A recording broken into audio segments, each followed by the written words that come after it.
Hello, আসসালামু আলাইকুম guys. আজকে আমি আপনাদেরকে দেখাবো নতুন একটা নিয়মে কিভাবে জাল দিয়ে মাছ মারতে হয়। প্রথমে দেখাবো আমরা কিভাবে জাল বানাবো। এই দেখেন আমরা শুরু করছি এখন জাল বানানো।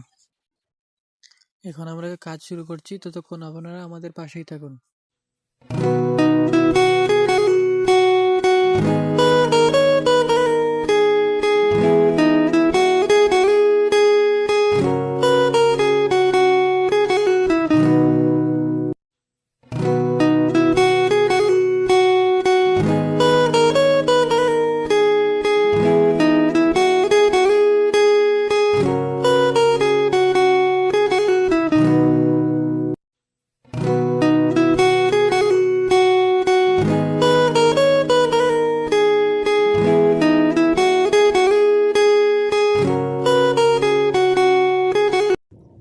তো ফাইনালি গাইস আমাদের জালের কাজ শেষ।